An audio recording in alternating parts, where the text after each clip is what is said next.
My name is Lars Ekstrom. I was formerly a Lance Corporal in the United States Marine Corps. My primary MOS was anti-tank assaultman, although I was special operations capable. I was listening to all the testimonies here today and the previous 2 days. I just want to say just how fortunate I feel to be standing here alive and perfectly healthy from basically the neck down. 2 years ago, I would not have believed you if you told me that I'd be standing at a DC protesting the war. I was very strongly supporting of the war in 2003. I even wore desert camis in my school photo, similar to Siad. At the time, I was vaguely aware that some people didn't believe the justification for the war was accurate. I just dismissed it because I thought Saddam was a bad guy and it'd be worth it to take him out of power. I graduated from high school in 2003 and I enlisted in the Marine Corps and went to boot camp that November. After graduating from boot camp and even School of Infantry, which is sort of a 2-month continuation of basic training, I felt poorly prepared for battle. Most of the training I received there is either one-dimensional, basically World War I style fighting where you're charging across an open field, shooting at targets in bunkers with no civilians, no up and down, just everything is in front of you. The other common training is where you're just patrolling through two-dimensional forest, which is regular estimate of Vietnam, either firing blanks or even just pointing your weapon at other Marines with their shirts turned inside out, going bang, bang. And for most Marines, that's what is considered normal training. Upon arriving at my permanent duty station, I was attached to the rifle platoon of my company because I was anti-tank assaultman, and they themselves were attached to a maritime special purpose task force, which is to provide security for Marine Corps Force Recon during raiding missions. I then received an extensive urban training, learning how to fast jump out of helicopters. I was on storm buildings, clear rooms, and basically do legitimate urban fighting. In this whole 8 or 9 months of training, not once did anyone attempt to teach me to speak Arabic. And I believe our total training as far as dealing with civilian cultural sensitivity was about 4 or 5 hours at the base theater, receiving speeches on the conduct of war, along with other things that no one really paid attention to, and we weren't expected to really take to heart and memorize. As arriving, my unit had several more. Upon completing my basic training, I was kind of gradually becoming aware that the public image of the Marine Corps and the military in general is a facade. At first, I was relieved that the fleet was much more relaxed than boot camp, but the price of being more relaxed is that there's actually much less accountability, and people can get promoted to a billet just because the person above them as EA basically gone home because their contract was over. The NCOs in my unit would just always overreach their authority while failing to live up to their responsibilities. If I went to them with a problem, I'd be yelled at for bitching, and then when the problem got so severe that it got the attention of officers, I'd be yelled at for not telling them. If anyone's ever been in the Marine Corps, know the term boot, which is a derogatory, which meaning anyone who, at the current time, anyone who hasn't deployed to Iraq. They're treated as subhuman, they're subject to hazing, just sort of a catch-all term, for basically, they have a completely regressive set of accountability in the military. a boot that does something minor, which might not even be against any Marine Corps regulation, could be brutalized and humiliated just so he knows who's boss. Whereas, a member of, I've heard some people describe as the military mafia, the guys who've been in a while, who look out for each other and kind of play by their own rules, they could commit serious misdemeanors and their friends will cover for them. Just things so much, sometimes even court-martialable offenses, they don't get in trouble for, even though their friends know about it, because they keep it out of the, they don't let the brass know. As a lot of guys have talked the past few days, have talked about officers being evil. In my unit, that wasn't the case. They just seemed just very indoctrinated. Like they didn't really know what was going on. They didn't really want to know because they kind of accepted that they were leaders of Marines and they had judgment, decisiveness, that they were benevolent. And there's a term that basically the officers do not run the military. The NCOs who actually execute their orders do. So whatever they choose to, orders they choose to follow, or simply to say that they follow and have their friends back them up, is what actually gets done. There's a practice called taking it into the tree line, which is the literal meaning would be if someone is messing up at a rifle range, you take them into the woods where no one can see them, and you do some sort of physical punishment, either boot camp style intensive training, where you're just causing them to become physically exhausted, or possibly smacking them around.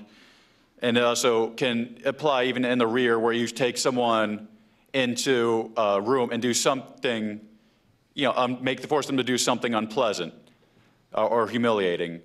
This is actually considered doing them a favor, as if you were charging them, it would waste a lot of time and it would look bad on their record, whereas taking them into the tree line keeps their record clean. Also, underage drinking is extremely common in the Marine Corps. Myself, when I was underage, was frequently offered drinks by senior Marines and NCOs. And oddly, several months later, when a couple of Marines had been caught underage drinking and got in trouble for it, all of the NCOs had been offering me beers, days or weeks earlier, were screaming at me and forcing me to do some sort of a extremely long essay that had to be done perfectly and due on Monday, because this would give them a free weekend, whereas would cause me to be occupied for the whole time. And my personal worst experience with hazing was in 2005. I was a Lance Corporal at the time. I was in Udari, Kuwait, our Camp Buring. My platoon commander had found out my first name, and everyone in my platoon was addressing me by my first name, Lars. One day as I was passing him, he said, "How's it going, Lars?" And I kind of muttered under my breath, "Not too bad, Jimmy." And, well, this was against the rules. I thought it was funny at the time. He got upset and reprimanded me verbally and went on his way. Some of the squad leaders and team leaders in my squad asked me what I'd said that upset him, and I told them. And first one, just to push, get on the ground, do push-ups. I figured, okay, I'm going to have to do some push-ups for that. And then others started crowding around, and they took me behind the tents. I was forced to do push-ups while being kicked in the ribs. I did them repeatedly until my arms could barely move.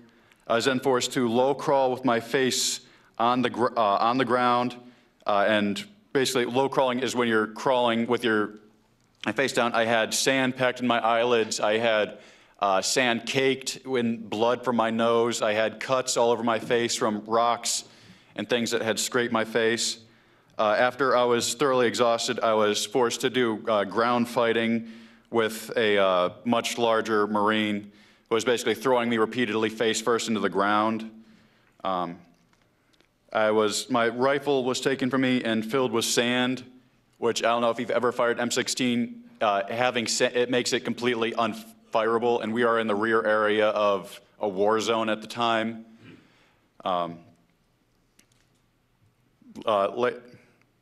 Later that night, someone had taken a sheet of plywood, or a thin sheet of plywood, and carved a wooden rifle out of it. I believe we have a picture of that. This is, if the slideshow is ready. This is just a picture from training in New Orleans. I have the one with the mohawk in the right corner. Go back. Oh, back. Back one more.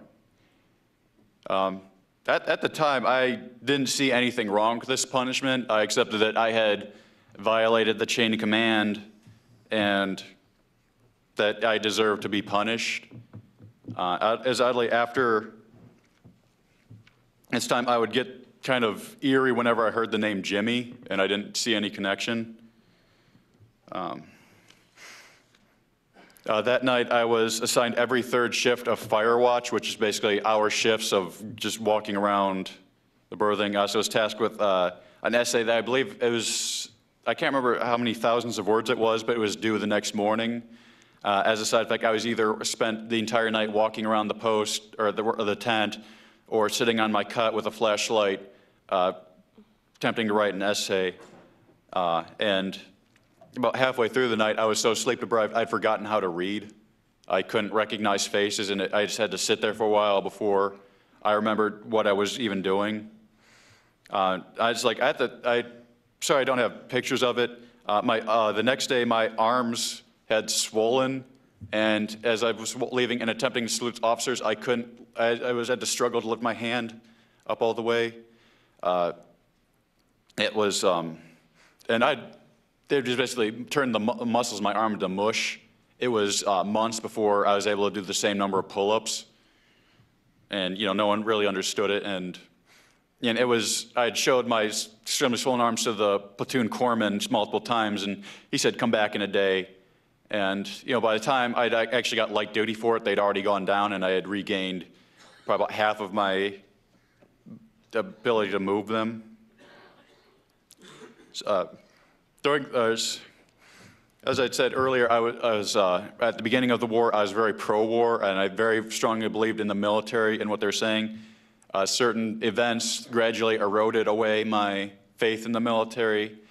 It kind of started when I myself was still a boot, and just listening to stories from Iraq war veterans, very reminiscent to what we've been hearing here. It started to question whether our mission was as clear-cut and as the administration had made it seem. Also getting to the point of incompetence in high places. During the whole deployment, a lot of our machine guns and rocket launchers were broken, or at the very least misfired frequently because they were very old.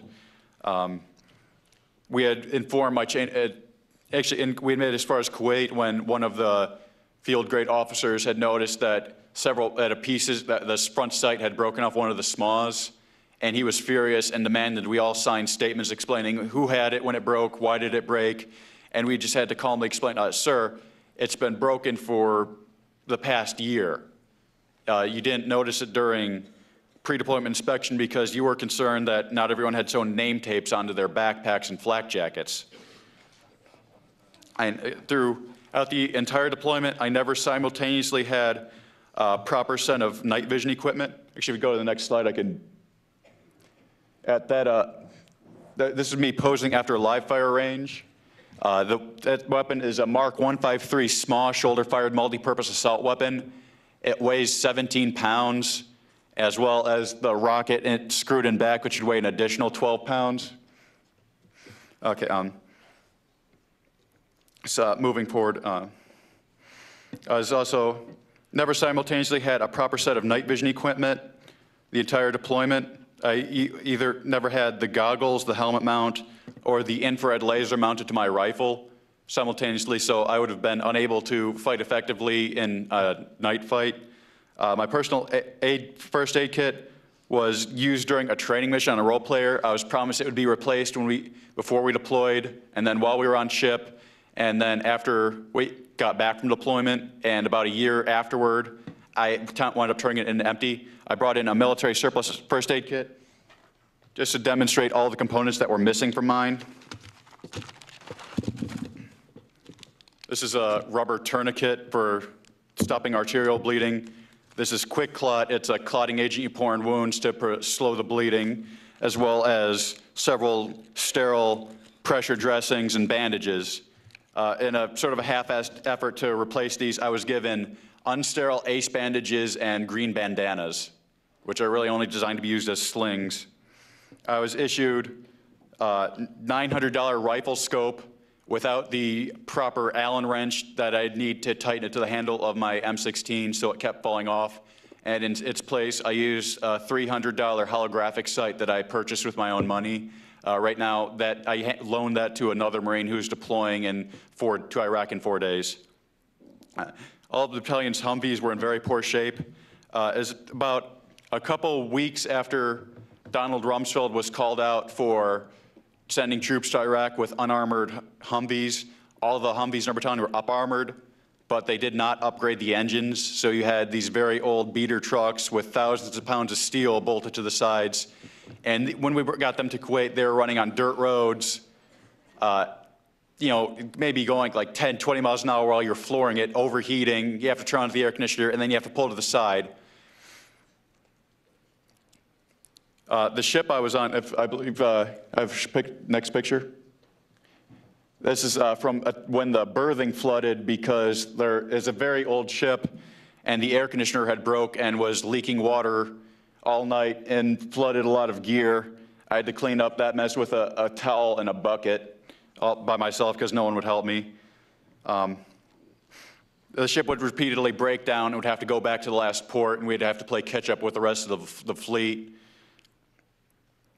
Allegedly, because of all the deficiencies were so widespread, my special operations capable unit was used as the theater reserve, while Army National Guardians we came in contact with in Kuwait were being sent north into Iraq. During the deployment and shortly after, my unit lost dozens of Marines for failing random drug tests, over half a dozen from my platoon alone. More months after deployment, I developed chronic depression. This after everything had a chance to sink in, I was just destroyed emotionally. One day I started crying for hours for no reason. It took my unit months to address my request to seek psychological help, thus my depression worsened. I had multiple NCOs and staff NCOs yelling at me for having depression. Just people with the IQ of automated voice machines that if you require an ass chewing, press 1. If you know someone else who needs an ass chewing, press 2. If you require some sort of empathy or understanding, please hang up and grow a ball sack.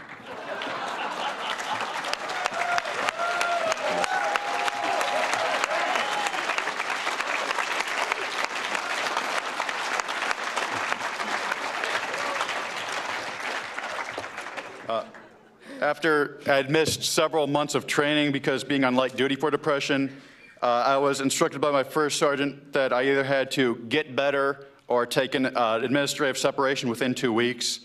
And he refused to transfer me to another occupation even after I'd caught him lying to me multiple times, claiming that there's no place to send me to when the battalion mail clerk was open and I had volunteered for it.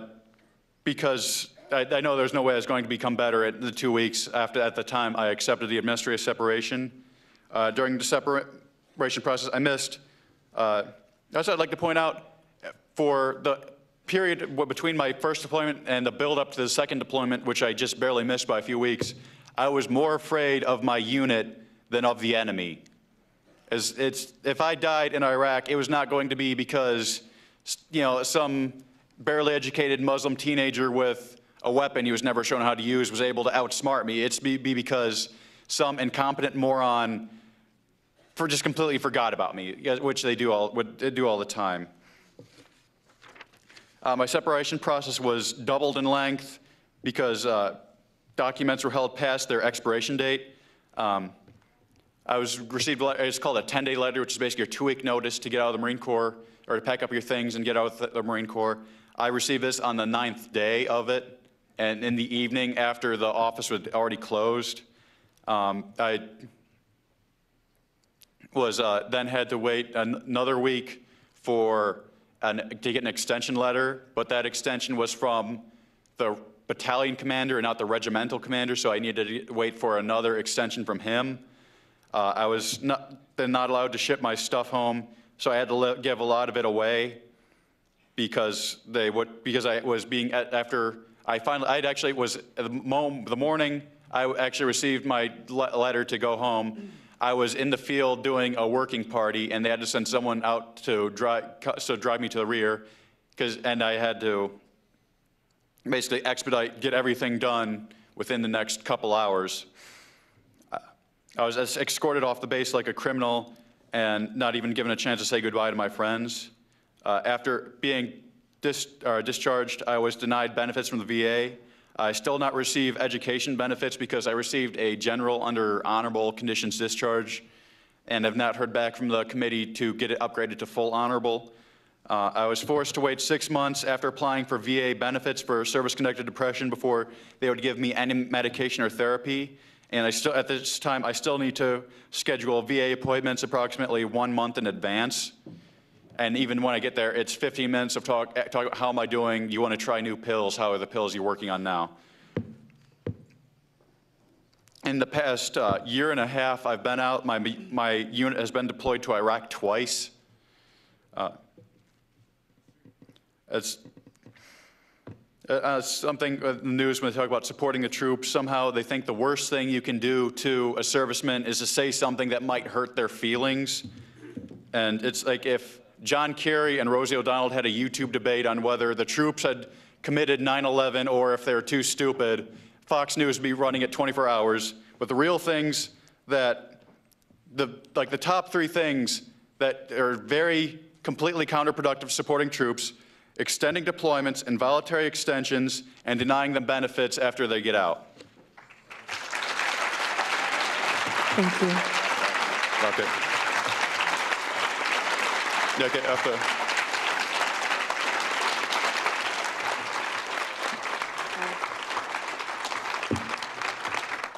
Lastly, I just like if the president is watching, the command was uphold and defend the Constitution. Correct yourself.